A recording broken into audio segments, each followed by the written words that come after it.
Welcome, Eagles everywhere, to South Philadelphia and the NovaCare Complex. The Eagles on the practice field as they get ready for the regular season opener against the Atlanta Falcons on Sunday. I'm Eagles insider Dave Spadaro, joined by Fran Duffy. And Fran, I know that you are every bit as excited as I am and as everyone out there is.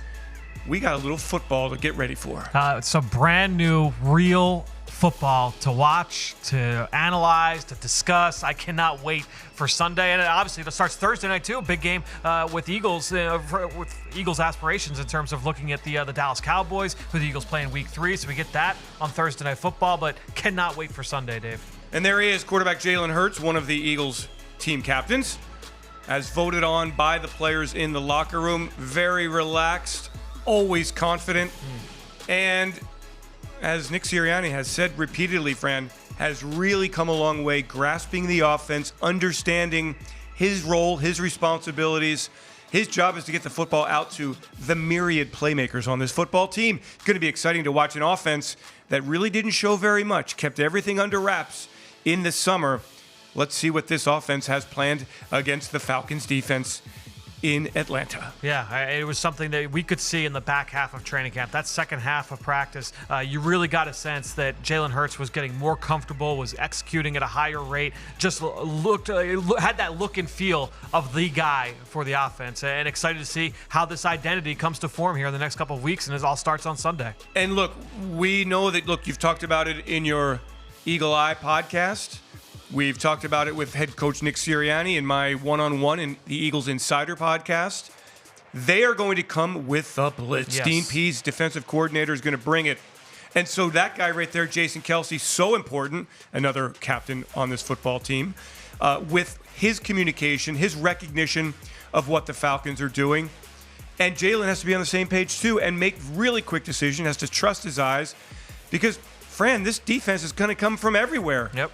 And that's one of the things they're so good at, whether it's pre-snap disguise or just the threat of pressure from any place on the football field. And so what Jalen Hurts, what Jason Kelce, what the rest of the offense, what they see pre-snap, you have a sense, hey, you know what, this is going to be man coverage with a single high safety. But then this ball is snapped, and then all of a sudden, it's some kind of zone coverage, and there's two high safeties. Oh, and there's a blitzer coming from the slot and a dropping defensive end. So you have got to be on your P's and Q's mentally getting ready for this game, because what you see pre-snap is very often not going to be what you get post-snap, which now it comes down to execution at that point.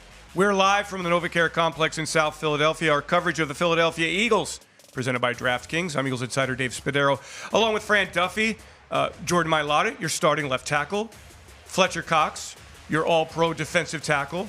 And Brandon Graham, I think, said it best, Fran, this morning, talking about the Eagles in the trenches. We are going to drive this football team. Offensive line, defensive line. To me, on paper, we'll see what happens on Sunday, but that's where the Eagles have significant advantages. Something tells me that every week when we do these practice live streams, Dave, and we're talking about the upcoming matchup and the upcoming opponent, that's going to be the consistent theme each week is how do the Eagles match up in the trenches? And if you're able to win those battles on the offensive line and on the defensive line in any given week, that is a great, great starting point. Obviously, you need other things to be able to work in your favor as well, but being able to say, hey, we feel good about our matchups along the offensive line, we feel good about our matchups along the defensive line. We see a couple guys here taking off. To me, that is a great starting point. It's going to be imperative for this team if they're going to have success here in 2021. Yeah, Fran, now they're in full pads today. You've only got a limited number of tackling opportunities. I would be surprised, I think, if Nick ordered up a tackling practice. But certainly the Eagles are chomping at the bit to get out there. Preseason that really, knock on wood, went well. It was minor in the terms of significant injuries. Jack Driscoll going to IR. That is a little blow to the depth of this offensive line. Fortunately, the Eagles are well equipped there.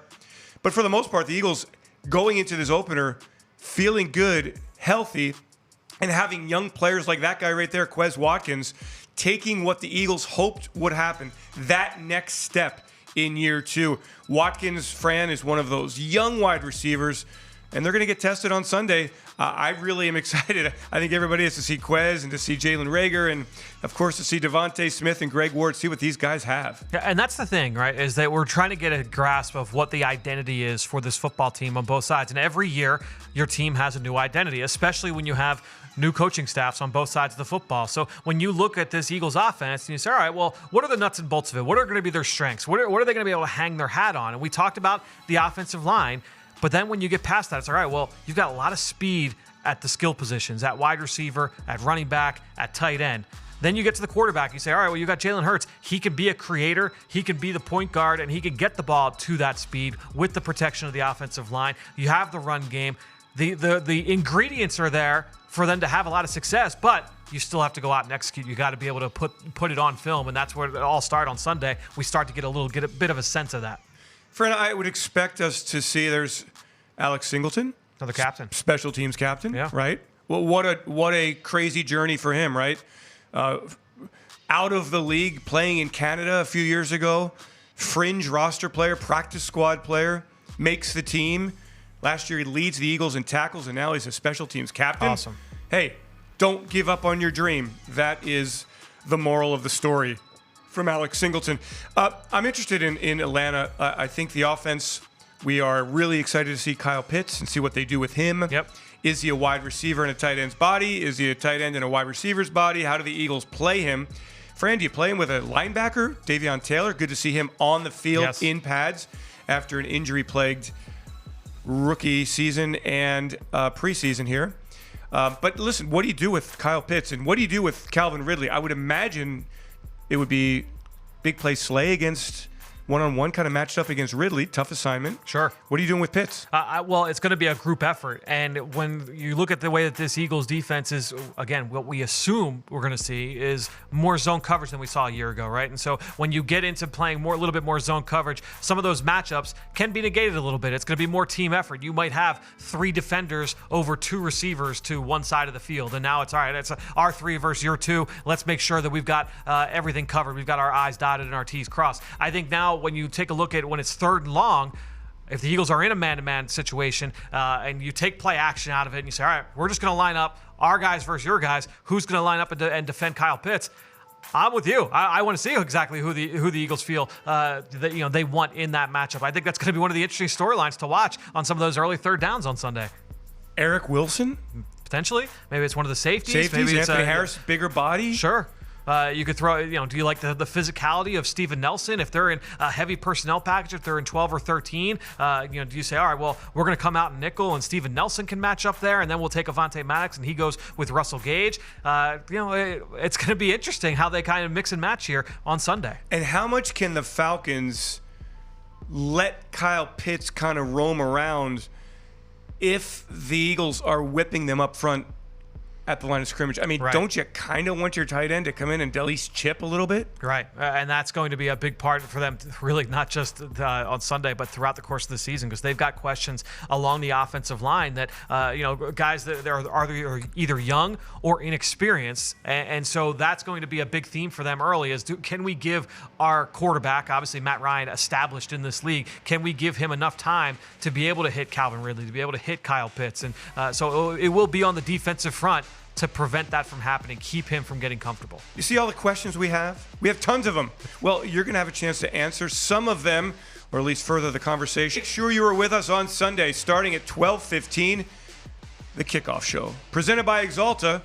It begins at 12:15 on the website, PhiladelphiaEagles.com, our official team app, as well as our social media channels. There he is, Zach Ertz, 29 catches away from setting the franchise record for most receptions in a season, in a career.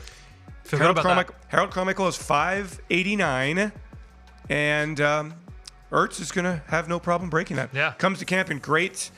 He's in great mental approach, had a very good camp physically. Really did. And really, Fran, again, how do the Eagles use their tight ends here? Yep. Are they going to play a lot of 12 personnel? They're going to get Jack Stoll involved on special teams. Where's Dallas Goedert? How do defenses match up with that personnel package? Not a lot of teams can.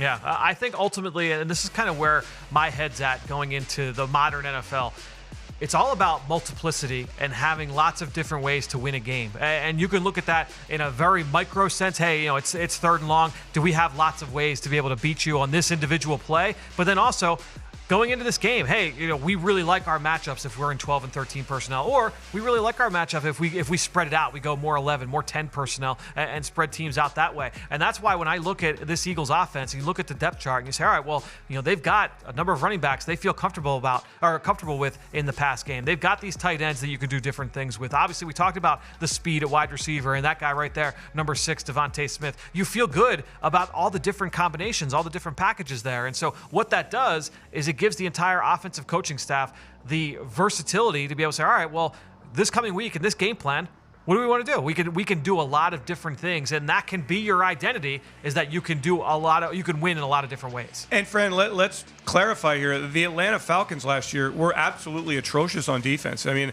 they were among the worst teams in the league on defense, and in fact, Pro Football Focus ranks their defensive line, I believe, 31st in the NFL. So I got to believe that when we see what Nick is going to do, he wants to attack weaknesses. Now, where are they weak? A.J. Terrell, good cornerback, rookie first round pick last year, going into his second year. Yep. Anything else in the secondary to be concerned with? So they got 2 new starters at safety who have been competent players, but they're obviously not game wreckers and impact turnover guys. That's not been their bag. And Eric Harris and Duron Harmon. On the other side, a player that the Eagles are familiar with in Fabian Moreau, who had been a starter in Washington the last couple of years. And so, these are matchups that, going in, you say, all right, well, if they're going to play a lot of man coverage, we feel good about some of these matchups, but that's where the scheme of Dean Pease comes into play, and making sure that they want to try and wreak havoc with disguise and with blitzing, with pressure. And how do you defeat a blitz? Well, you're going to do it a lot of different ways. And it's funny. We talked about this on Eagles Game Plan this week, which will be dropping on all of the Eagles social channels, PhiladelphiaEagles.com, the Eagles mobile app on Friday. If you're local here in Philadelphia, that will be Sunday morning at 10 a.m. on NBC 10. We talked about, hey, how do you handle this pressure scheme from Dean Pease? Well, you can look at it schematically. It's all right. Well, you could do things to move Jalen out of the pocket with different play actions and bootlegs. You can do, obviously, the run game is a big part of that. Screens, play action. There's lots of different ways you can handle that schematically, but then you also have Jalen Hurts. His legs, his athleticism can come into play. He can get himself out of trouble at times, and so it will come down to his decision-making and his poise to be able to understand, hey, these are where my answers are on any given play. Either I understand where I can dump off and hit a hot route, or I'm going to take off and run. I'm going to make this guy miss. They're in man coverage. Everybody's back is turned to me. Now I'm going to make them pay. I find it interesting, Fran, as we watch the Eagles here, our continuing coverage of this 2021 season presented by DraftKings. We're live at the NovaCare Complex. That a lot of the first, 20 minutes or so of practice devoted to fundamentals, to technique. And that's something that starts in the spring and continues to the very last day of the season. Because if you fall off in technique, your performance is going to just nosedive. Mm-hmm. And that I love that. I mean, coaches forever have always considered themselves, and rightly so, they are teachers. They're not just out here to draw up the great game plan. They're here to teach the players and stay on the players with their technique. I mean, this is a very simple drill right here as we look at the quarterbacks, Joe Flacco, Gardner Minshew, number 10, of course, Jalen Hurts, number 1. Step up in the pocket and deliver the ball to the target. Very small windows in the NFL. Here's Gardner Minshew. And so, Fran, if you let those fundamentals go, if you let your technique drop, it really does impact you. I've talked with coaches in the past that are huge believers in practicing your technique every single day. And if you do those same drills every single day, and if you feel that those are important, those are integral to your success, well, now when you get to the game, that stuff's second nature. You're not thinking about your steps as an offensive lineman, the way you surface a block and you use your hands, or if you're a defensive lineman, your pass rush moves, or your quarterback, your footwork, right? All of those different things across every position. If you're not thinking about that, well, now you're focused on A, your assignment, and B, what the defense is doing. And so that's the difference when we talk about guys all through the spring. He runs a 4.3, but he doesn't play fast.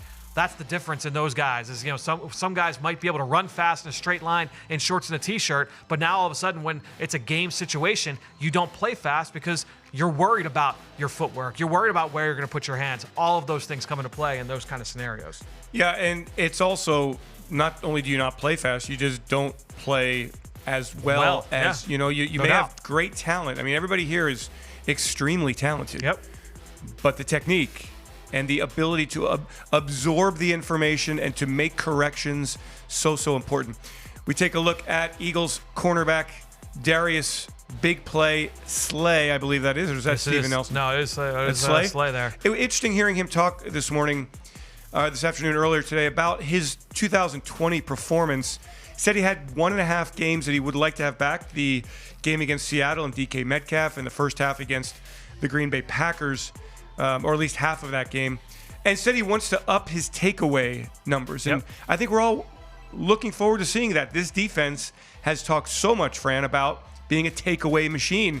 And they've not only talked about it, they've been practicing it every single day in practice. Yeah, it's clearly a big point of emphasis, as we've talked about almost on a daily basis over the course of training camp. And I think, too, not only is it coached up every single day, and it's a big part of what the Eagles do every day. It's clearly a priority. But two, when you play a level of defense where, hey, we're going to send a little more pressure, or we're going to disguise things a little bit more, or we're going to play a little bit, we're going to mix up coverages a little bit more. That's going to do a lot of different things to be able to help some of those defenders on the back end, some of those corners, some of those safeties. Now all of a sudden you've got eyes on the football. The quarterback might get rid of the football a little bit faster, or it might be more errant throws, right? So now the opportunities might be a little bit more consistent to be able to create some of those turnovers. Hey, Fran, I just want to take a note there, and I opened my phone and, of course, hear what we're talking about. But a couple of additions to the Eagles secondary in the last few days here.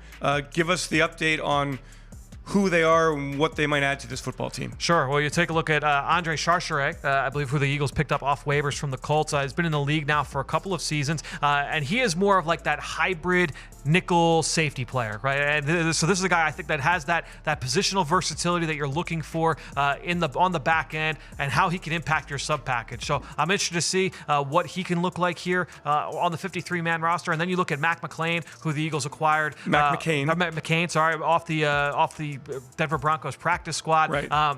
Young corner, really toolsy, and I'm interested to kind of get a sense of how he fits in this defense with both guys adding up to the 53-man roster. Yeah, interesting that the Eagles have the number 6 waiver wire claim that, we kind of thought, hey, maybe that first wave of cuts, the Eagles will really jump in there. They didn't. They jumped in here to bolster the secondary. And it's so hard to find players on the back end of your defense that I find it kind of intriguing that the Eagles addressing that part of the defense this early as the season begins. All right, we've given you a great look here thanks to DraftKings at the Eagles on the practice field as they get ready for the Atlanta Falcons on Sunday in Atlanta. Make sure you're with us 12:15, the kickoff show presented by Exalta on Sunday as we show you live action from Atlanta. Eagles insider Dave Spadaro along with Fran Duffy saying thanks so much for joining us, everyone. Have yourselves a great Eagles day, and as always, fly Eagles fly.